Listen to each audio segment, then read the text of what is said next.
Hello, hello, hello, hello. I know it has been a while since I have done videos regarding homeschooling, unschooling on my YouTube channel. You probably have seen some of my books and things of that nature, but I wanted to come and do some videos. Things have changed tremendously, and I'm going to do another video on that. But this video today is how to unschool on a budget. And this applies to any homeschooler, but in particular, I relate to unschoolers because that's what we've been doing for the last over a decade. And so, but all of my videos will apply to anyone that is learning at home with their children. So I'm really excited to share this with you today. I want to talk about some of the things that I did wrong and some of the things that I did right during our journey when it comes to spending my homeschool dollars. Some of you may actually have a budget that you allocate for the year, and some of you may fly by the seat of your pants like me when it comes to purchasing things for your kids and your learning journey. So I want to talk about some of the things that I did wrong. Number one, if you have watched some of my other videos and have seen the plethora of supplies and kits and games and all of the things that I spent my money on in our early years of unschooling, I'm sorry.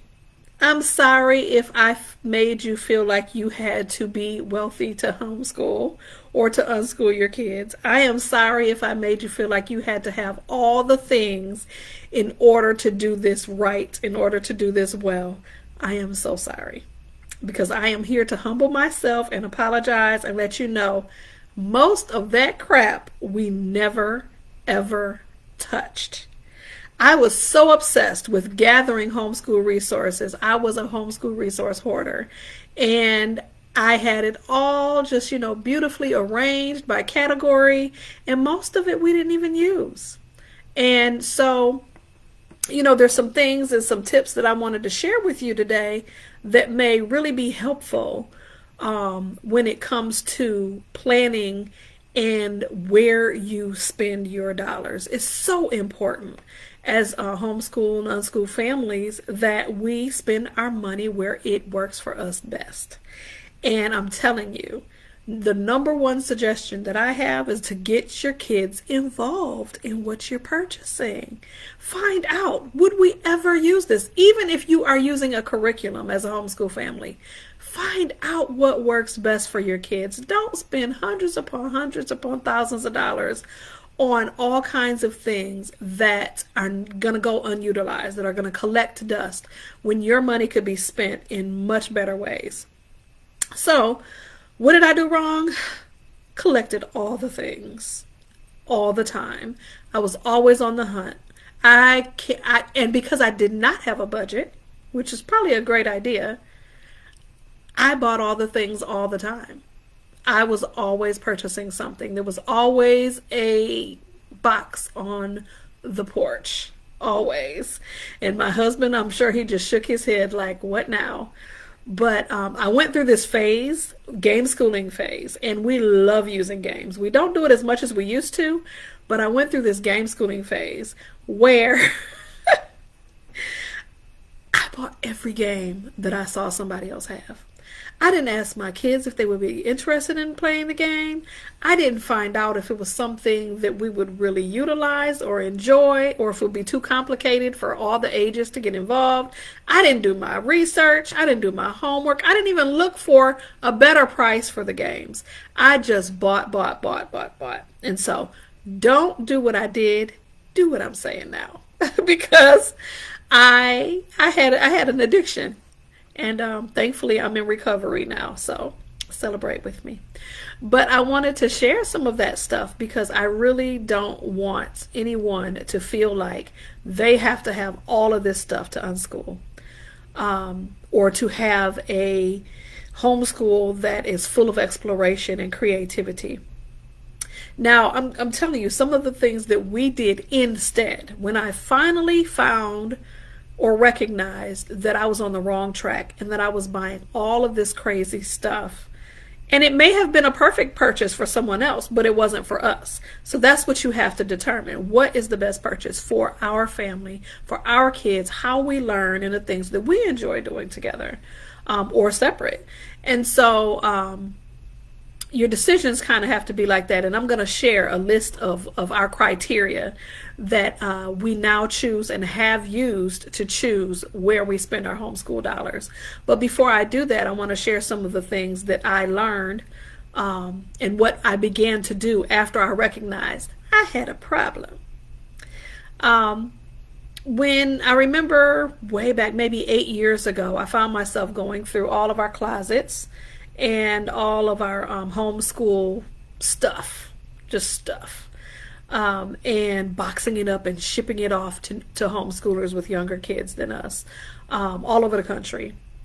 And still had all kinds of stuff left, right? Because that was all preschool, you know, younger ages, and my kids were getting older. We weren't going to use those things.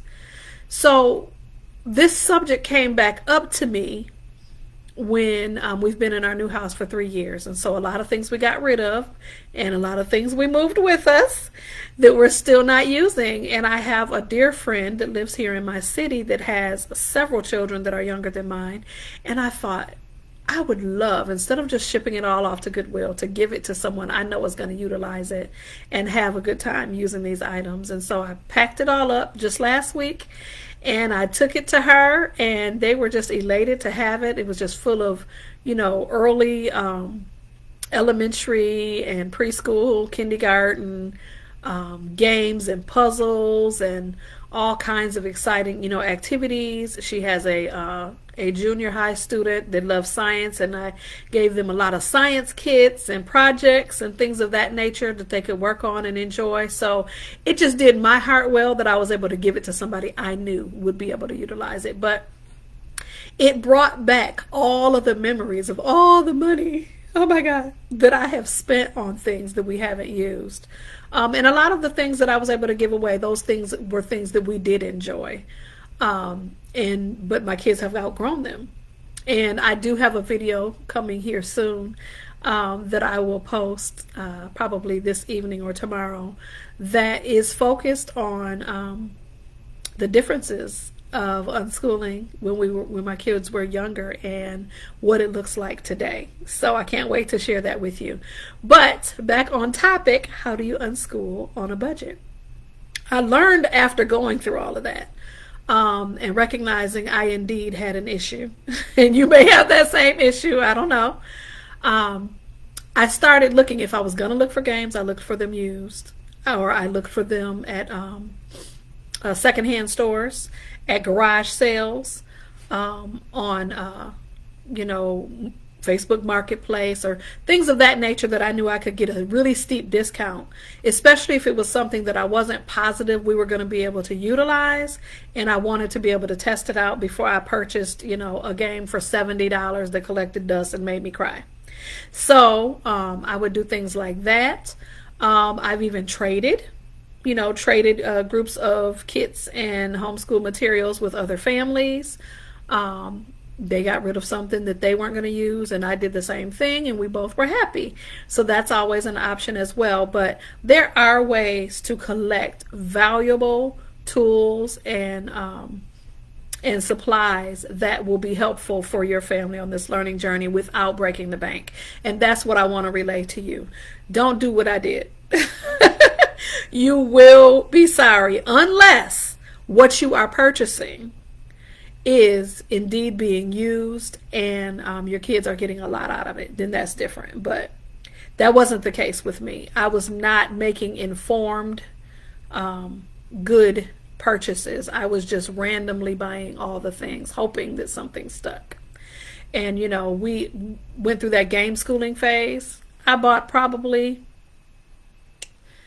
60, maybe 50, 60 new games, brand spanking new games, $60, $70 a pop.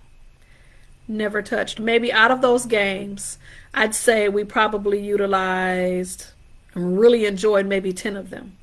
The rest of them, they just sat there. And so, you know, you really want to think about those things. Bring your kids into the decision-making process. Ask them if it was something that they would be interested in doing before you spend your money. So one of the other things that that we did is we utilize a lot, you know, when it comes to interest-led learning, and our children show an interest in a topic or a whatever they show interest in, we utilize the library and the internet first.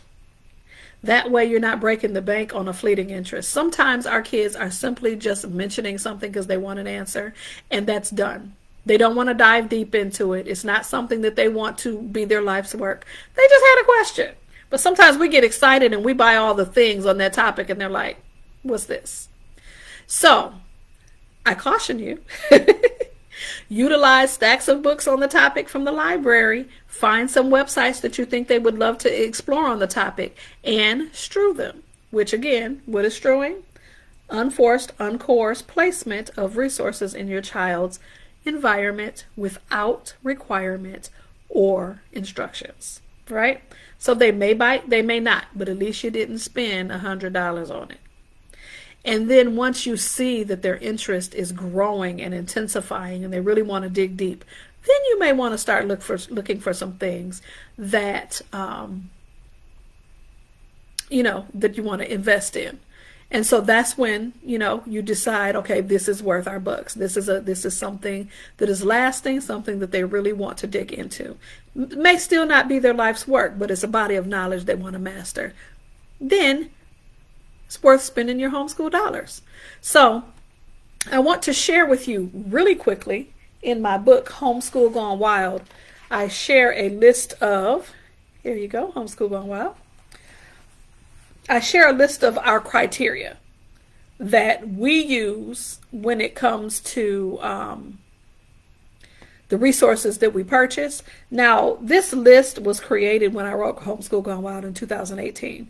Some of the information may be slightly different now because our kids are much older, and a lot of the things that we spend money on are interest specific more than random things to expose them to, if that makes sense. But if you have kids anywhere between 0 and 18, these criteria when it comes to spending your homeschool dollars may be very helpful. Number one, does this item have multiple uses? Now, we're not talking about games, but if it's a kit or a project or whatever it is, can it be used for several ages? Now, I have 6 children. I needed things to go the distance with me. I needed more than one child, more than one age to be able to benefit from it. Does it have a wide open purpose? Are there several projects included? Very important. I can't tell you how disappointing it is to buy a massive box for a lot of money that has one project, one and done. I need something that can be done over and over, that has different perspectives and ways of use. Has all of the materials included for the project or experiment. This is gold. How many times have you gotten from the library or even purchased kitchen science experiment books or any kind of experiment book, and you have one out of the 55 items you need to create that project or that experiment? How discouraging to you and your kids, right? So for me, I said enough of these doggone project books that I'm never going to have all this stuff. And my kids get to the point where they don't even want to open the books because they know they're not going to have the supplies to do it. So what's the point? So I started getting subscriptions, and I'll talk a little bit about that in a moment. But when you get a subscription, things like, for instance, Mel Science, they have Mel Chemistry, Mel Physics, and now they have a Mel Math kit, which is really exciting. Shows you how math relates to a lot of other areas of life. But we're just now trying that one. But in their kits, they come with 2 to 3 experiments, and they come with everything you need to do the experiment. That was the answer to our problem. My kids can open and go. They can learn and explore with or without my presence. You know, if there's fire or chemicals involved, I would like to be in the room. But other than that, they can just open and go, and that's what I needed. So doesn't have everything that it needs. Look for things like that. And then the price. You know, I'm always looking for a deal now. Before, I didn't even care. Oh, $70 game? Oh, let's just purchase that. I do care now. And I am not about to purchase a game or anything if it doesn't meet all of these criteria and the price is not right. I will look for it used, whatever I need to do, or maybe we just don't need it. And again, don't forget, ask your kids. So then, what are my favorite resources? And these have been my favorite resources over the years, although they're different now because the resources we purchase now are interest specific for our kids. But my favorite resources over the years have been building kits that can build multiple things, science kits that can do multiple things, multiple projects, electronic circuits kits. I love them. Like 300 projects in one box. Yes, please. Where do I sign up? Books, books, and more books. Can't get enough of books, right? Hands-on projects. There's no better way to learn than to do. I believe the learning is in the doing in almost every area of life. If our kids can figure out how things are applied to their life, whether it's numbers or words or history or science, the learning sticks more than just reading it in a book. Monthly subscriptions. We've done Universal Yums, which we love. That has been worth it. We did it for 3 years. Then we just switched to Snack Crate, which is similar in price, but they cover different countries. Tinker Crate, and now we're on Eureka Crate because we needed more complex projects for my youngest son. Empty notebooks. Yes, I buy stacks of empty notebooks for my kids to fill any way that they feel that they want to. Board games and card games that I know we will play. And then makerspace supplies. Back in the day, maker spaces were really big, and they probably still are. I just don't have any kids that are into it, but they were really huge, and I saw a lot of videos on homeschoolers creating maker spaces at home, and I'm like, ugh. You know, I'm kind of a clean freak. I didn't want a whole room or a whole part of my house. You know, and I didn't know if this interest would stick. So what we did is we did a maker cart, a 3-tier cart with old toys, electronics, and tools, and dollar store supplies, and all kinds of things for them to just create and make stuff. And that lasted for a couple years before it kind of, you know, petered out when it came to their interest. And I was able to break it down and use the cart for something else. So those are our priorities and the things that we have that always were worth the dollar.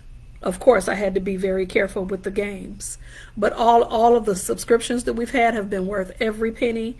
The building kits, science kits, electronic kits, books, those are things that were timeless.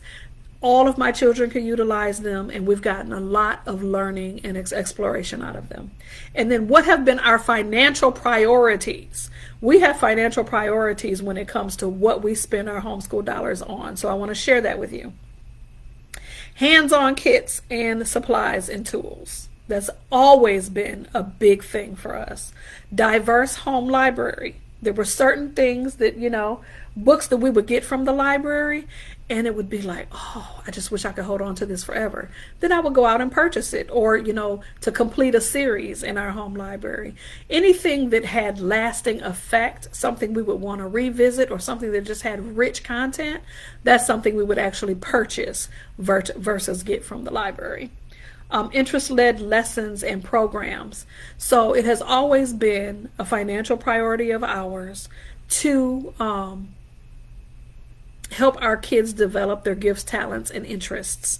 And if that means a course or a class or lessons of any kind, whether it be, you know, we've had fencing, we've had baseball, we've had track, we've had parkour. We've had dance, we've had music, piano, guitar, robotics, aviation, just all of the things that you can think of that we have done. That has been a financial priority of ours. Sports and classes, field trips and travel, telling you, exposure to new things. Those have always been a financial priority. And then maximizing the use of the library and the internet have been a godsend for us when we're on a budget. So hopefully those things were helpful to you, and that you will be able to get some ideas and know that you don't have to buy all the things. And if you're looking for more inspiration and ideas, you know that I have my books that I've written that I put a lot of passion into to give you the best of the best information and inspiration. So there is Homeschool Gone Wild, and this book is perfect if you just want to explore the idea of interest-led learning, how it can look for your family. And more than anything, this deals with the mindset behind how learning actually happens.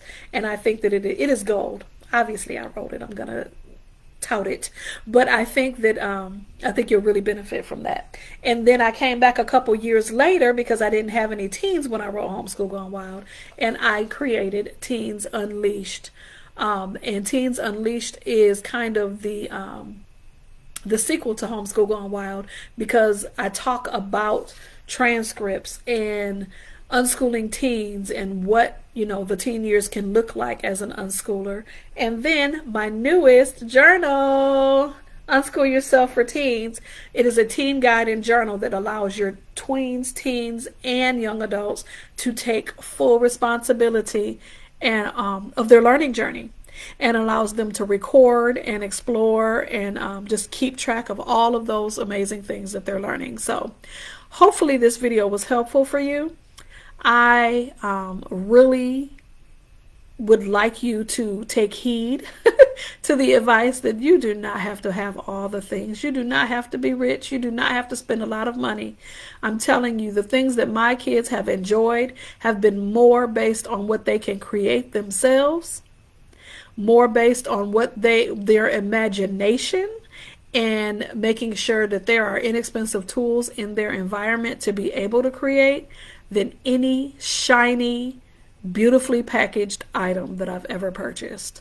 And so I hope that you take heed to that, and you recognize you can have an inspirational, wonderful environment where your kids can explore and learn oodles and oodles of things and master all kinds of bodies of content without all the things. So I hope that was helpful for you, and I will be back with more videos very soon to help you with other areas of your unschooling, homeschooling, and interest-led learning journey. Thanks for listening. Bye.